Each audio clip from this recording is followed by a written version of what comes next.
예수님의 명령입니다.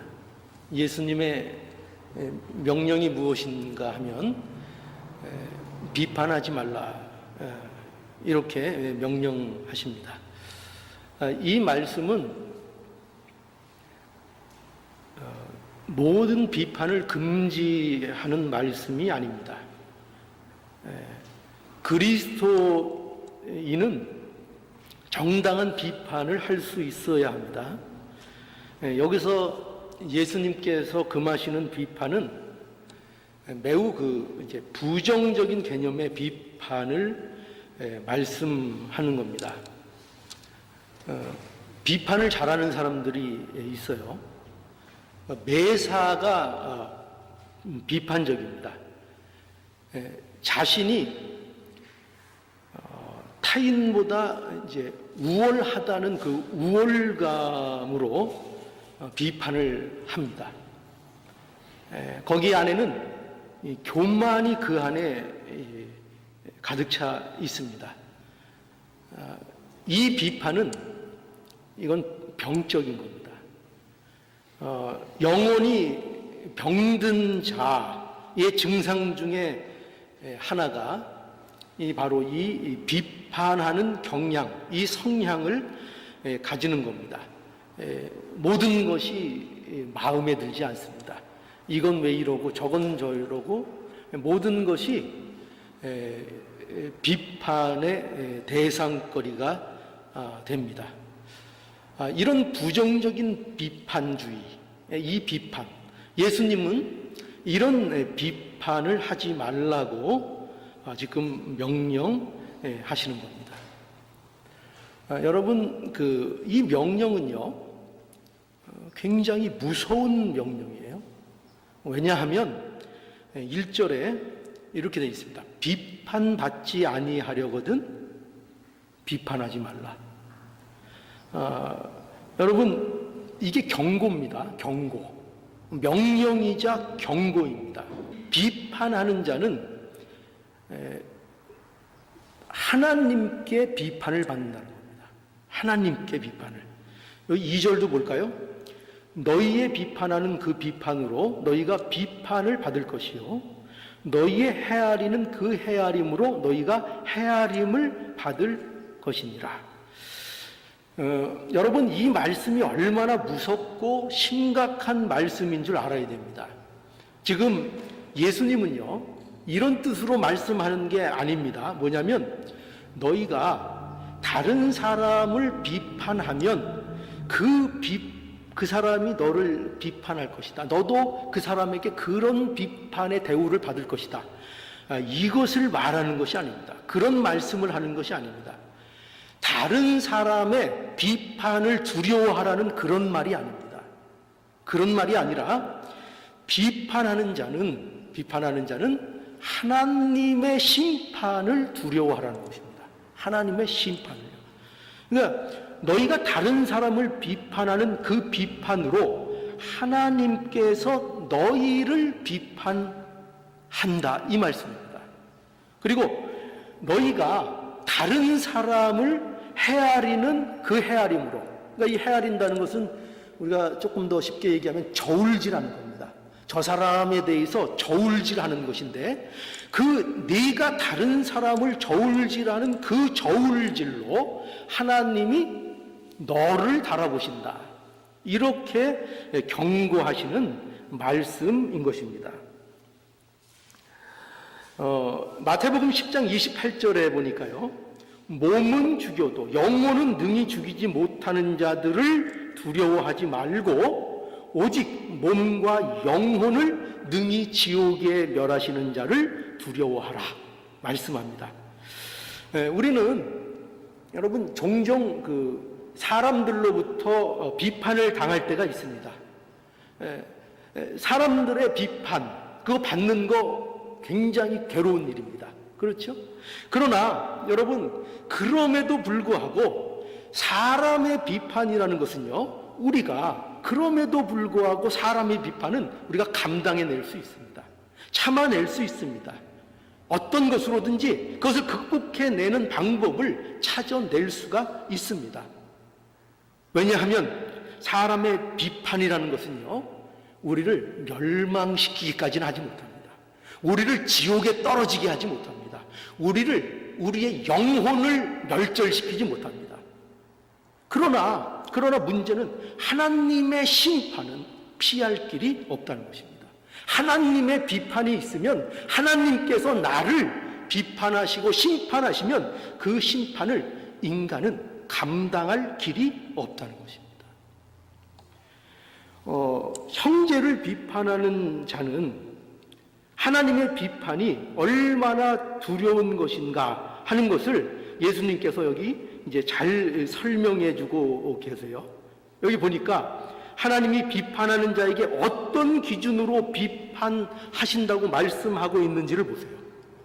하나님께서 비판하는 자에게 내가 너희가 비판받는다. 예수님께서 이제 그렇게 말씀하시는데 하나님께서 어떤 비판의 기준으로 그를 보시는가 하면 이렇게 돼 있죠. 너희의 비판하는 그 비판. 이걸 아시겠습니까? 너희가 비판하는 그 비판이 기준입니다. 그 기준으로 하나님께서 심판하신다는 것입니다. 여러분, 사람이 얼마나 그 비판에 대해서 전문가들인지를 여러분들은 잘 아실 겁니다. 그렇죠? 사람이 한 사람을 놓고 비판할 때에 그 잔인함을 여러분 한번 생각해 보십시오. 그 비판하기 시작할 때의 그 치밀함, 그 세밀함, 그것을 생각해 보십시오. 한 인간을 비판할 때에 그 무자비함을 보십시오. 바로 이 비판으로 하나님이 형제를 비판한 자를 그 비판으로 하나님께서 비판하신다고 말씀하고 있는 겁니다. 여러분, 그러니까 이것이 더 우리의 마음속에 와닿게 이해하고 싶으시면 이렇게 생각하면 됩니다.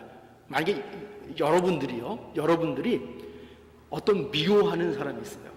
미워하는 사람이 있는데 그 사람, 도무지 용서하지 못하는 그 사람, 미워하는 사람, 내가 비난하고 비판하는 그 사람, 용서할 수 없는 그 사람을 내가 생각하고 미워하는 바로 그 마음을 가지고 하나님이 여러분들을 대하신다. 이렇게 생각해 보십시오. 이것처럼 끔찍한 일은 없을 겁니다. 그러니 여러분, 형제를 비판하는 이 일은 우리가 두려워해야 합니다. 예수님의 명령입니다. 예수님이 비판하지 말라 이렇게 말씀하시는 것은 무슨 우리의 의향을 물어보시는 것이 아닙니다. 이렇게 했으면 좋겠다는 권유가 아닙니다. 비판하지 말라는 하나님의 명령입니다. 이 명령을 우리는 들을 수 있어야 합니다. 그러나 여러분, 그렇다고 해서 이런 오해는 하지 마십시오. 어떤 오해인가 하면은 비판하지 말라는 것은 옳고 그름에 대해서 분별을 금하라는 그런 말씀이 아닙니다. 어떤 부류의 사람들은요, 이 말씀을 가지고 자신의 육신의 생각에 이용하는 사람들이 있습니다. 언제나 말씀을 자신들을 위해서 이용하고 싶어하는 사람들이 있어요. 그런데 이런 사람들은 비판하지 말라는 이 말씀을 가지고 어떻게 이용하느냐? 자신의 죄를 덮는 데 이용합니다. 이용해서 이렇게 얘기하는 거죠. 봐라, 나에 대해서 그렇게 비판하지 마라. 예수님께서 뭐라고 하셨느냐? 예수님이 비판하지 말라고 하셨으니 나를 비판하지 말라. 이렇게 자신들의 죄를 덮고 자신들의 죄를 합리화하는 일에 이 말씀을 끌어다가 예수님이 비판하지 말랬으니 나에 대해서도 아무 말 하지 마라 이렇게 말하기도 합니다. 그러나 이건 아닙니다. 이건 틀린 것입니다. 분명히 이것은 틀린 것입니다. 그리스도인들은 분별하는 사람들입니다. 그리스도인들은 어떤 사람들이라고요? 분별하는 사람들입니다. 뭐를 분별하죠? 거짓과 진리를 분별해야 하는 사람들이 그리스도인들입니다. 예수님은 이런 일들을 염두하고 계시는 겁니다. 그래서 비판하지 말라는 이 말씀을 하시고요. 이 말씀 끝에 무슨 말씀을 하고 있는지 보면은 여기 6절의 말씀이 있는데 6절 말씀이 그래서 여기에서 등장을 하는 겁니다. 6절의 말씀은 6절 거룩한 것을 개에게 주지 말며 너희 진주를 돼지 앞에 던지지 말라. 저희가 그것을 발로 밟고 돌이켜 너희를 찢어 상할까 염려하라. 예, 여러분 이 말씀이 여기 왜 갑자기 등장하는 걸까요? 이 말씀은 비판하지 말라는 하나 예수님의 명령에 대한 하나의 사실을 보완하기 위하여 여기 이제 등장하는 말씀입니다. 근데 그게 뭐냐면 바로 분별력에 대한 것입니다. 분별력. 그러니까 여러분 보세요. 개나 돼지는 진리와 복음에 대한 분별력이 없는 자들을 말하는 것입니다. 뭐가 진리인지, 뭐가 거짓인지, 뭐가 가치 있는 것인지, 무엇이 복음인지 그거에 대하여 전혀 분별력을 갖지 못하고 관심도 없는 그야말로 개 앞에 뭐라 그랬죠? 그 거룩한 것, 개 앞에 던져지는 거룩한 것, 돼지 앞에 던져지는 진주와 같은 그런 형국이 되는 것입니다.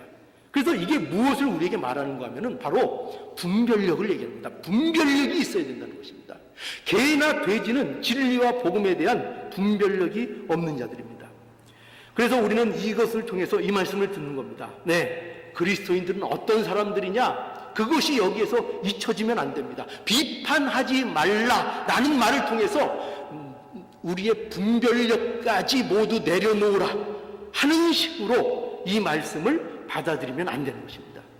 그리스도인들은 어떤 사람들이냐? 분별력이 있어야 하며 그리스도인들은 정당한 비판을 할 수 있어야 되며 거짓을 거짓이라 죄를 죄라고 분명히 비판할 수 있어야 하는 것입니다. 이게 그리스도인인 것입니다. 그리스도인들은 그저 이래도 좋고 저래도 좋고 하는 식의 인간들이 아닙니다.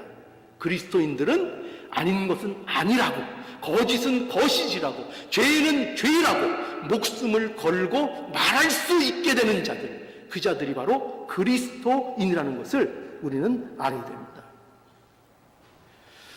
예수 그리스도께서도요 비판하고 판단하셨습니다.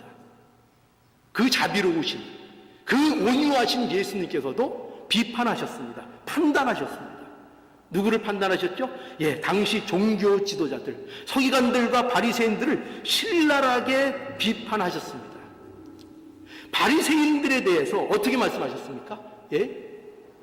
감히 입에도 담을 수 없는 욕을 하셨습니다. 욕을 어떻게 하셨습니까? 이 독사의 자식들아, 독사의 자식들아, 이 회칠한 무덤과 같은 자들아, 이 외식하는 자들아, 이렇게 날카롭게 예수님께서도 비판하셨습니다.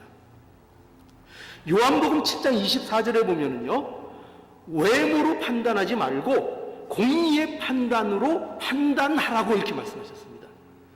뭐로 판단하라고요? 공의의 판단으로 판단해야 한다고 말씀하고 있습니다. 여러분, 우리가 잘 아는 선지자들도 생각해 볼까요? 예를 들어 세례 요한 같은 경우도 어떻습니까? 예, 분봉왕 헤롯 왕의 잘못을 지적하는 것으로 인하여 그가 목이 달아나는 이 형벌을 당하지 않았습니까? 세례 요한도 세상에 대해서, 그 불합리한 것에 대해서, 거짓에 대해서 자신의 목소리를 분명하게 비판하고 냈던 거 알 수 있습니다. 여러분, 스테반은 어떻습니까? 스테반은 그도 유대인들의 거짓된 신앙을 비판하다가 역시 스테반도 순교했습니다. 그러니까 여러분, 믿음의 사람들은요, 진리에 대해서, 거짓에 대해서 비판을 서슴지 않고 했다는 사실을 우리는 볼 수 있습니다. 왜 그렇게 할 수밖에 없죠? 왜 그런 겁니까 도대체? 그들은 분별력을 가지고 있기 때문입니다. 그들은 분별력을 가지고 있는 거예요. 거짓을 용납할 수 없는 거예요. 헛된 것을, 속임수를 용납할 수 없는 것입니다. 그러니 여러분, 이 사실을 분명히 기억하실 수 있기를 바랍니다. 그리스도인들은 분별력이 있어야 하고 분별할 수 있어야 합니다. 거짓, 비진리, 죄에 대하여 분별력을 가지고 분명한 비판을 할 수 있어야 합니다. 제가 다시 한번 말씀드립니다. 예수님께서 금지하신 비판은요, 매사에 비판적인 비판입니다. 습관적인 비판입니다. 비판을 위한 비판입니다. 자신이 남다름을 자랑하고 싶은 우월감과 교만으로부터 나오는 그 비판입니다. 그 비판을 금지하십시오. 스톱하십시오. 예수님이 명령하고 있는 것입니다. 예수님은 이러한 비판에 대해서 이제 경고하고 계신 것입니다. 자, 오늘 본문 3절을 한번 볼까요? 본문 3절. 어찌하여 형제의 눈 속에 있는 티는 보고 내 눈 속에 있는 들보는 깨닫지 못하느냐. 예수님께서 무서운 경고하시는, 이토록 무섭도록 형제에 대한 비판을 경고하시는 이유가 무엇일까요? 그건 이유입니다. 이겁니다. 어찌하여 형제의 눈 속에 있는 티는 보고 내 눈 속에 있는 들보는 깨닫지 못하느냐. 여러분 아시겠습니까? 여러분 이 말씀 펜 가지신 분들이 있으세요? 거기다 이렇게 표시하십시오. 거기 티가 있죠? 형제 눈 속에 티, 그거 이렇게 하십시오. 그거 남의 것. 거기 이렇게 쓰세요. 남의 것. 누구 거라고요? 남의 것. 그 티 누구 거라고요? 남의 것. 여기 그 뒤에 나오는 들보, 이게 누구 거라고요? 거기다 이렇게 쓰십시오. 내 거. 요거 내 거. 남의 것, 내 거. 쓰셨습니까? 예, 기억하시기 바랍니다.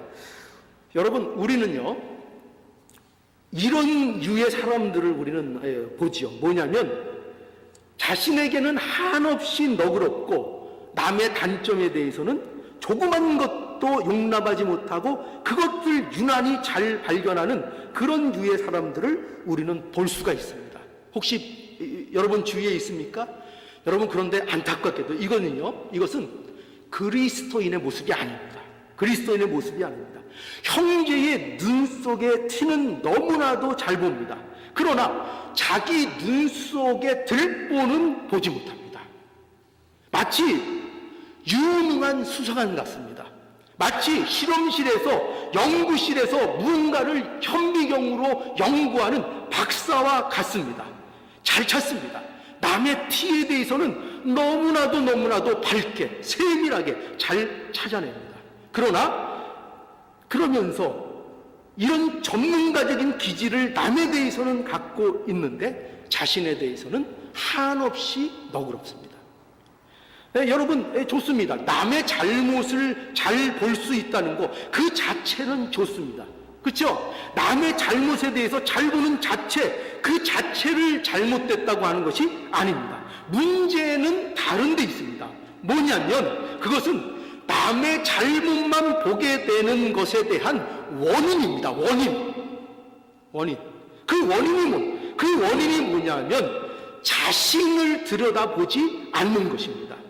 이것이 남을 비판하는 근본적인 원인이 되는 것입니다. 어떻게 그가 그렇게 사람들에 대한 비판을 즐길 수가 있는가? 그는 결코 자기 자신을 들여다보지 않기 때문입니다. 그러니 가능한 겁니다. 어떻게 이렇게 매사에 비판적으로 나갈 수 있는가? 뭘 안 보는 것이 분명해요?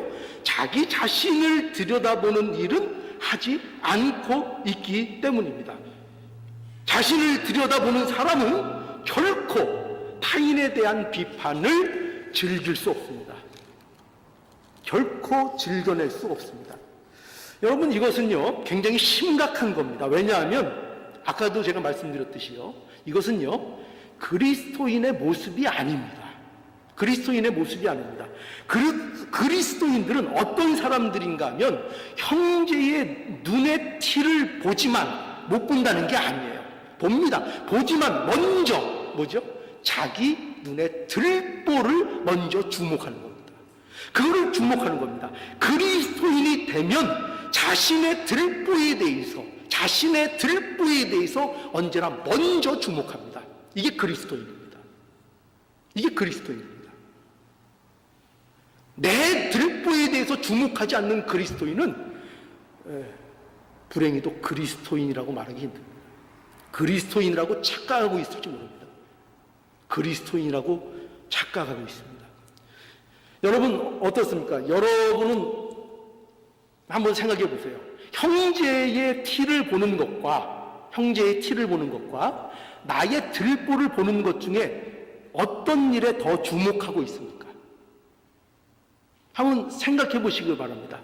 여러분은 다른 사람을 비판하는 일에 신경을 쓰고 시간을 쓰는 것이 더 많습니까? 아니면 하나님께 나아가서 자신의 들보 놓고 기도하는 시간이 더 많습니까? 어떤 것이 더 많습니까? 스스로를 점검해 볼 수 있어야 됩니다. 내 속에 있는 들보에 대해서 애통하고 있습니까? 그것 때문에 내가 마음이 가난한 자가 되고 있습니까? 내 이러한 들보에도 불구하고 은혜를 베풀어 주시는 하나님에 대한 그 자비하심에 대한 영광을 돌리고 그 영광을 드리는 그런 가운데 우리가 현재 있습니까? 이 자신을 점검해야 됩니다. 만일요, 여러분 중에 누구든지 자신의 들보에 대해서 주목하지 못하고 알지 못한다면, 아니 그런 일이 살면서, 아니 예수를 믿는다고 하면서, 교회를 다닌다고 하면서 한 번도 그런 일이 마음속에 일어나지 않았다면 그것은 두렵게도 그리스도인이 아닙니다. 교인으로는 대접을 해드립니다. 그러나 그리스도인은 아닙니다. 왜냐하면 예수 그리스도 안에서 하나님의 은혜를 입은 자는 그 은혜의 빛이 항상 그의 마음을 조명하기 때문입니다. 그래서 그리스도인은 마음이 가난할 수밖에 없고 자신의 죄에 대해서 애통하는 자리로 반드시 나갈 수밖에 없습니다. 필연적으로 언젠가는 그 길로 나갑니다. 그 방향성을 가지고 나갈 수밖에 없는 자가 그리스도인입니다. 이것이 없다고요? 예수를 10년, 20년, 30년 믿는데도 나의 들보에 주목하지 못한다고요? 내 자신이 갖고 있는 죄에 대하여, 그거에 대하여 아무 느낌이 없다고요? 그리스도인이 아닙니다. 그리스도인이 아닙니다. 그럴 수가 없습니다. 반드시 한 번은, 언젠가는, 어느 조금이라도 그 안에 들보에 대한 주목이 일어나게 되어 있습니다. 애통한 마음으로 나가게 되어 있습니다. 그러니 자신의 들보를 깨닫지 못한다는 것은요, 얼마나 두려운 일인지 모릅니다. 자기 들보를 깨닫지 못하는 것, 이것처럼 두려운 일이 없습니다. 어떤 심판이 기다리고 있다고요?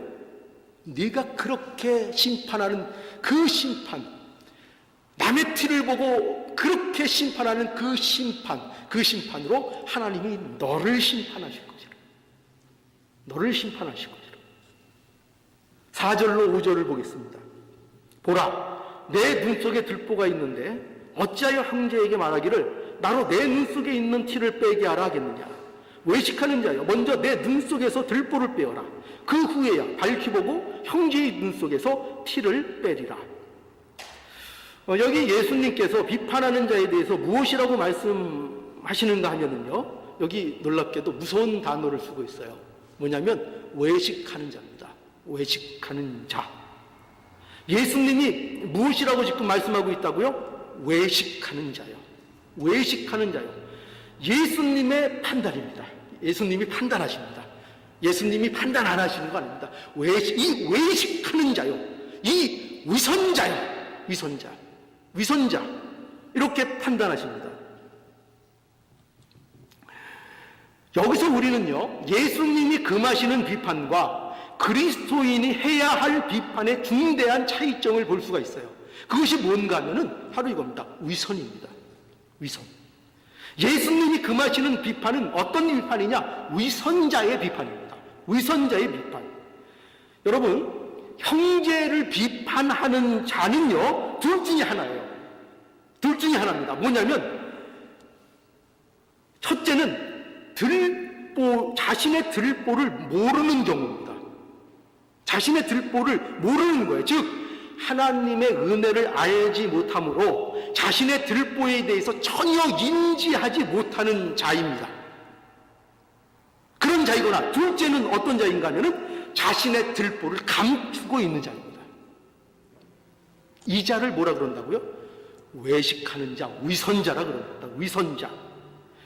여러분, 위선이라는 말은요, 가면을 쓴다는 얘기거든요. 가면. 그러니까 이게 어디서 유래된 말인가 하면은 그 연극할 때 연극할 때 가면을 쓰는 것, 그것에 유래한 단어입니다. 위선. 가면을 쓰고 뭘 한다는 거죠?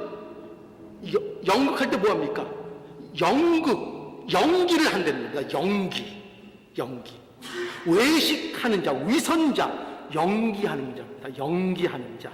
뭘 연기하고 있죠? 자기 안에는 들보가 없는 자처럼. 남의 티는 보면서 자기 안에는 뭐가 없는 자처럼요? 자기는 세상에 그런 것 상관없는 사람인 것처럼. 그저 백옥처럼 깨끗한 자인 것처럼. 뭘 한다고요? 연기를 하는 겁니다. 연기. 이 외식하는 자요. 외식하는 자요. 자신의 들보가 있으면서 아무것도 없는 것처럼 나를 비판하는 거죠. 자신은 그런 것과는 아무 상관이 없는 그런 아주 다른 족속인 것처럼 그렇게 말하고 행동하고 위선을 떤다는 것입니다. 이거를 말씀하고 있는 거예요. 이 외식하는 자예요. 로마서 2장 1절에서 2절 보니까 그러므로 남을 판단하는 사람아, 물론 누구든지 내가 핑계치 못할 것은 남을 판단하는 것으로 내가 너를 정죄하리니 판단하는 내가 같은 일을 행함이니라. 판단하는 내가 뭐를 한다고요? 저거 잘못됐어, 저거 죄야, 너희들 그러면 안 돼, 폼을 잡습니다. 위선을 떱니다. 그런데 정작 자기는 그 일을 똑같이 하고 있는 겁니다. 똑같이 하고 있는 겁니다. 2절, 이런 일을 행하는 자에게 하나님의 판단이 진리대로 될 줄을 우리가 아노라. 오늘 말씀과 똑같죠? 오늘 말씀이 주는 경고가 똑같죠? 하나님이 판단하시겠다는 겁니다. 어떤 판단으로요? 네가 그렇게 무자비하게 다른 자를 판단하는 그 판단으로 내가 너를 판단할 것이다. 그렇게 말씀하고 있습니다. 자, 그러면 여러분, 제가 질문을 하나 하죠. 질문하겠습니다. 우리가 어떻게 하나님의 판단을 받지 않는 판단을 할 수 있을까요? 그럼 우리는 어떻게 하나님의 이 무서운 심판을 받지 않는 그런 정당한 비판을 할 수 있을까요? 제가 다시 말씀드리지만 예수님은 정당한 비판을 금하는 것이 아닙니다. 그리스도인들은 거짓과 불의에 대해서 판단하고 비판해야 합니다. 그것이 그리스도인들의 정당한 모습입니다. 어떻게 그런데 이 정당한 비판을 할 수 있을까요? 자, 오늘 다시 5절을 한번 보죠. 5절. 다시 한번 봅시다. 외식하는 자여, 먼저 내 눈 속에 들보를 빼어라. 그 후에야 밝히 보고 형제의 눈 속에 티를 빼리라. 누가 거짓과 진리에 대한 바른 분별로, 바른 판단으로 형제를 세우는, 이렇게 좀 표현해 볼까요? 건설적인 비판 할 수 있을까? 과연 누가 이런 일을 할 수 있을까? 어떻게 말씀하고 있어요? 먼저 어떻게 해야 된다고요? 내 눈에 들보를 빼라. 들보를 빼라. 자, 그러면 어떻게 들보를 빼야 될지요? 어떻게 들보를 빼야 될까요? 예, 첫째 이겁니다. 들보를 빼는 법. 들보를 빼는 법. 첫째, 들보를 빼기 위해서는 들보가 있는 줄을 먼저 알아야 한다는 것입니다. 그렇죠? 너무나 당연한 절차죠. 들보를 빼야 합니다. 그런데 먼저 들보가 우리 안에 있다는 것을 알아야 됩니다. 우리 자신이요, 하나님 앞에 얼마나 죄인이라는 것을 알아야 합니다. 이것을 알아야 합니다. 어떻게 알 수 있습니까? 예, 빛이 비춰줘야 알죠. 진리의 빛이 비춰줘야 됩니다.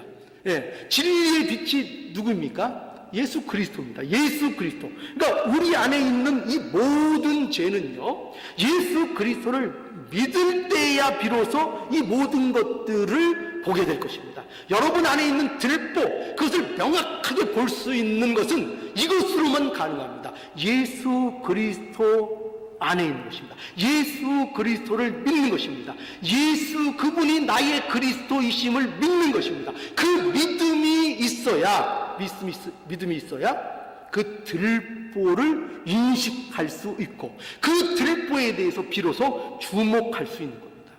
다른 방법은 없습니다. 예수 그리스도를 인격적으로 만나지 못하면 그 누구도 자신의 이 들보에 대해서 인지할 수 없습니다. 여러분, 다시 기억하시기 바랍니다. 자기 들보를 보는 일이 없이는요, 참된 비판 할 수 없습니다. 참된 비판 안 됩니다. 괜히 비판한다고, 옳은 말 한다고 하면서 사람들 죽이고 다니지 마세요. 죽이고 다니지 마세요. 자기 안에 이 들보, 예수 그리스도를 보므로 이 들보에 주목하지 않는 한 누구도 정당한 비판을 할 수 없습니다. 그러니 먼저 들보를 발견하십시오. 자기 안에 있는 들보를 보십시오. 거기에 주목하십시오. 두 번째, 나에게 들보를 뺄 능력이 없다는 것을 꼭 기억하십시오. 나에게는 이 들보를 깰 능력이 없다는 것, 우리는 이것이 예수를 믿는 이유라는 것을 알아야 됩니다. 우리가 왜 예수를 의지할 수밖에 없는가? 왜 믿음으로 나갈 수밖에 없는가? 왜 하나님 앞에 부르짖고 기도할 수밖에 없는가? 왜 성령의 인도를 구할 수밖에 없는가? 우리 안에 있는 이 죄에 대해서 우리는요, 알지도 못할 뿐만 아니라 안다고 해도 그 아는 죄를 해결할 능력이 우리에게는 없기 때문입니다.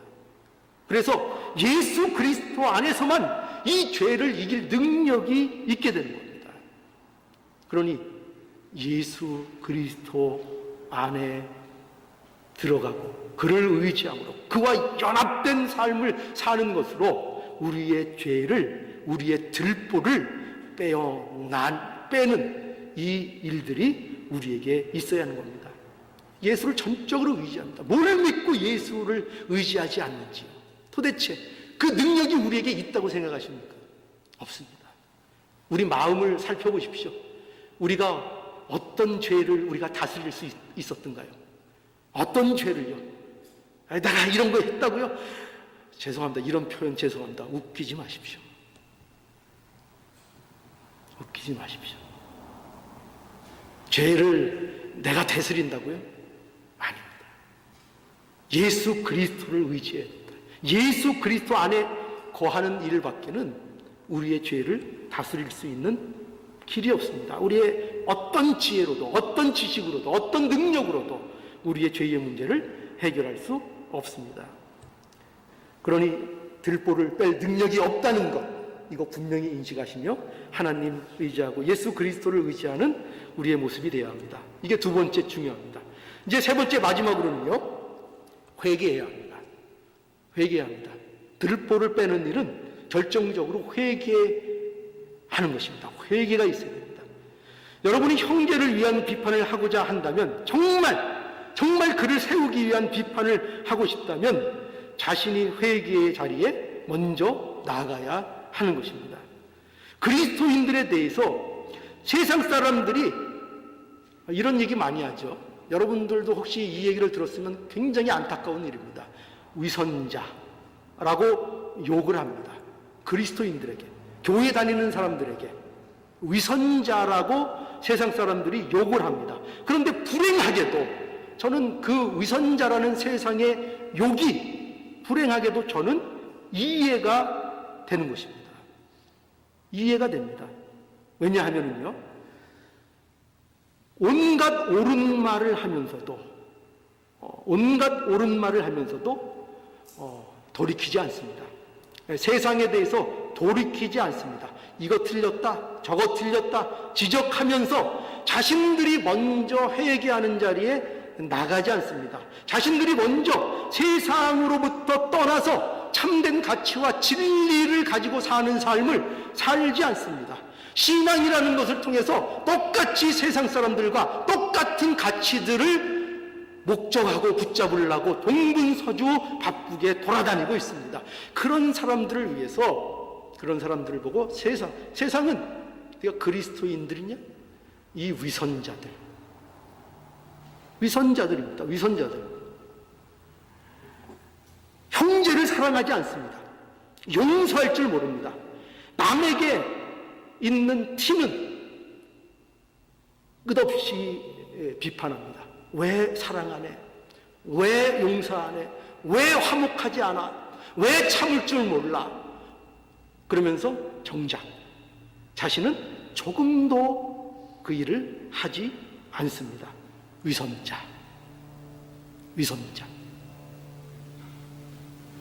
여러분, 사도 바울이 고백했듯이요, 자기가 죄인의 계수인 것을 알아야 됩니다. 이게 신자입니다. 이 사도 바울이 자기가 겸손해 보이려고 폼을 잡은 게 아닙니다. 사도 바울은 정말 자기가 죄인의 괴수라고 생각하는 겁니다. 자신을 들여다보고 자신의 들보를 볼 때에 다른 사람 지옥 갈 얘기 할 거 없습니다. 내가 지옥에 1000만 번 가야 될 죄인의 괴수라고 바울은 본인을 그렇게 느끼는 겁니다. 정말 그렇게 느끼는 겁니다. 겉으로 드러나는 티는 여러분 보십시오. 그것은 빙산의 일각입니다. 여러분, 북극의 빙산을 한번 보셨습니까? 수면으로 나오는 것은 극히 일부입니다. 그 안에는 그야말로 태산과 같은 빙산 덩어리가 있는 것을 우리는 알 수 있습니다. 상상할 수 없는 거대한 몸집이 그 조각 밑에 숨겨져 있습니다. 이게 우리의 모습입니다. 이게 우리가 가진 죄의 성향입니다. 죄의 깊고 깊은 죄의 성향입니다. 그래서 저는 이러한 죄를 생각할 때에 도대체 하나님께서 얼마나 자비로운 분이신지 측량할 수가 없습니다. 이러한 죄를 우리는 회개해야 합니다. 이 들보를 인정해야 합니다. 이것이 우리 안에 있는 것을 인정하고 회개해야 합니다. 회개하지 않는 한, 이 들보를 회개하지 않는 한, 날마다 회개하지 않는 한, 밝은 눈을 가질 수 없습니다. 여러분에게 이 들보가 해결되지 않는 한, 여러분이 옳다는 것으로 인하여 수많은 사람들에게 상처를 주게 될 것입니다. 그리고 결국 하나님의 엄중한 비판을 받을 것입니다. 여러분 안에 있는 들보에 주목하시고 그 들보를 날마다 떼어내는 자들이 되기를 바랍니다. 그리하면 분별력 있는 자가 됩니다. 이 들보를 회개합니다. 분별력 있는 자가 됩니다. 그리하면 거짓과 싸워서 이기는 진리의 용사가 됩니다. 형제의 잘못보다 먼저 자신의 들보를 주목하고 하나님의 은혜를 구하면 하나님께서 저와 여러분들의 눈을 밝게 해 주실 겁니다.